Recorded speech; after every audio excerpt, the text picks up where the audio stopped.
If God is all powerful, why is there evil on this earth? The fact that there is evil on this earth can mean two things. God might not be all powerful. He might not have the ability in him to overcome evil. Or the second possibility, God might be all powerful, but he might not have the intention or the compassion to remove all the suffering, to remove all the evil from this earth. So, logicians conclude that God can either be all powerful or he can be merciful. He cannot be both all powerful and all merciful. This seems like a logical challenge, isn't it? But is there a possibility that God is both all powerful and all merciful? Then how do we understand this problem of evil? Let us first understand with an example and then of course with the philosophy of Bhagavad Gita.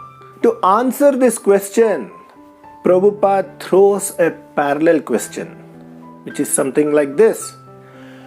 If the sun is existing, can there be darkness?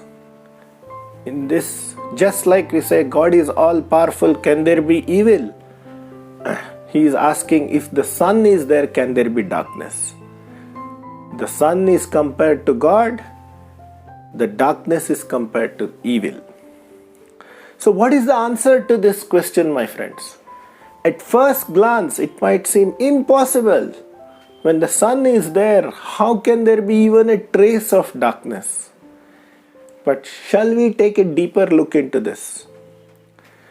Just if you are looking at the sun, of course, it's all bright, shiny and warm. But what if you decide to turn away from the sun? Won't you see a dark shadow right in front of you? So, darkness can exist even though the sun is right behind us, isn't it? So, who is responsible for that darkness, the dark shadow that you see in front of you, my friends? Is it the mistake of the sun? Or is it a choice that I have made? The sun does not force me to look at him. I always have the free will either to look at the sun or to look away from the sun. Similarly, my friends, when I decide to attune myself to God, there can be no evil, not in my life or not in this earth. But when I decide to turn my face away from God, then all the darkness of evil springs forth. Just as the sun does not force me to look at him, God is also not forcing any one of us to become his devotee. It is a choice. It's a free will that each one of us has, whether to look at God or turn away from God. What does it mean to turn away from God? It means that we do not care to know about our spiritual identity. We do not care to know about God. We do not care to know about the connection of the spirit soul with the supreme soul. My friends, God is all powerful and all merciful. The evil exists because of our choices that we make in this world.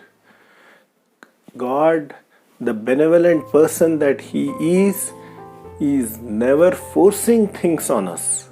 He is not ordering us to become his slaves. God is looking for love, and love cannot exist unless there is an option not to love. Love can exist only if there is free will. God is not wanting to become a dictator and threatening us, saying that, okay, if you do not follow what I said, you will be pushed to the fires of hell forever. No, that is not the idea of Sanatan Dharma. In Sanatan Dharma, God, Krishna in the Bhagavad Gita has told everything to Arjuna, and at the end of his discourse in the 18th chapter, Krishna is still not forcing Arjuna.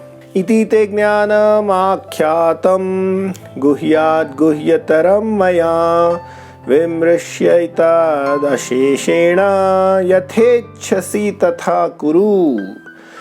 Krishna says to Arjuna, thus I have explained to you knowledge still more confidential. Deliberate on this fully and then do what you wish to do. Friends, Krishna has given us a choice after telling the instructions whether to take it up or not. It is our choice, it's our responsibility. Even you have a choice, my friends, either to take a Bhagavad Gita and make it part of your life or to ignore it. You consider taking a Bhagavad Gita for yourself or gifting it to your friends and family. The link is there in the description below. Hare Krishna. Hare Krishna, Krishna Krishna.